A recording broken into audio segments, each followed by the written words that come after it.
গ্রাম মানেই শান্তির জায়গা, গ্রাম মানেই আবেগের জায়গা। অনেকের আবেগের জায়গা, অনেকের আবার না। যারা শহরে থাকে তাদের তো আবেগ না, বুঝেননি? তো যাই হোক, আজকে যাচ্ছি আসলে আহ, দুপুর টাইমে যাচ্ছি পাথারের দিকে। পাথার মানে বোঝেন তো, জমির যেটা মাঠ বলে, যেখানে ধান চাষ হয়। তো যাচ্ছি একটু বরকির ঘাস কাটার জন্য।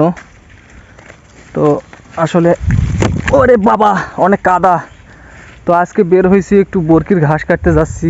তো আপনারা অনেকে বলতে পারেন যে আপনি বকরির ঘাস কাটতে যাচ্ছেন কিন্তু আপনার হাতে কায়দা নাই, ডালি নাই। আছে কায়দা, ডালি, বাহুক সবই আছে, নিয়ে গেছে, ওই সামনে নিয়ে গেছে।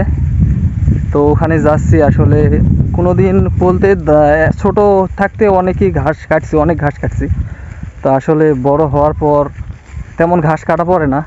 তো আজকে একটু যাচ্ছি ঘাস কাটার উদ্দেশ্যে, আর আপনাদের দেখানোর উদ্দেশ্য যে কিভাবে আমরা যে বরকি, গরু, গবাদি পশু যেগুলো আছে সেগুলোকে পালন করে থাকি।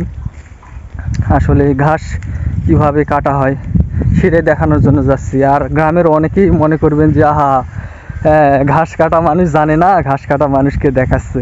আসলে অনেকে শহরে থাকে, অনেক এগুলো মিস করে যে কত সুন্দর প্রকৃতির মাঝে ঘাস কাটা একটা কি একটা মানে মনের আবেগ আর কি।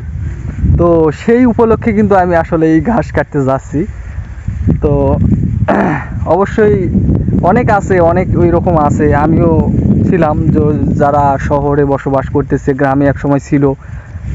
অনেক কিছু মিস করে, যে এই প্রকৃতির আবহাওয়া বা ধানের মাঠ, এগুলো কিন্তু মিস করে অনেকে। তো তাদের জন্য আসলে এই ভিডিওটা বানানো। অবশ্যই আপনারা পুরোপুরি দেখবেন। তো যাওয়া যাক। তো অলরেডি চলে আসছি। তো একটু আসলে ব্যাক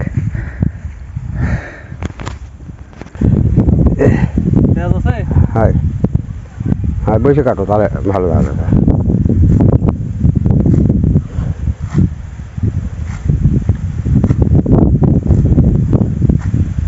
আপনাদের বলছিলাম যে ঘাস কাটা দেখাবো, এটাই সেই ঘাস কাটা। আর ক্যামেরাম্যান আমার বাবা, ক্যামেরাম্যানই করতেছে। ঘাস অনেকদিন থেকে কাটা হয়নি, আসলে অনেকদিন পর ঘাস কাটতেছি। কাটার মজাই আলাদা। কাটতে পারি না।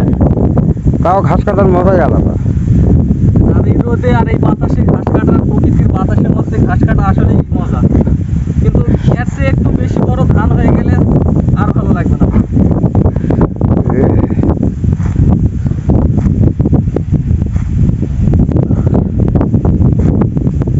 তো এভাবেই ঘাস কাটতে হয়।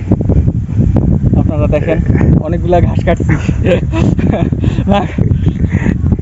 দেখি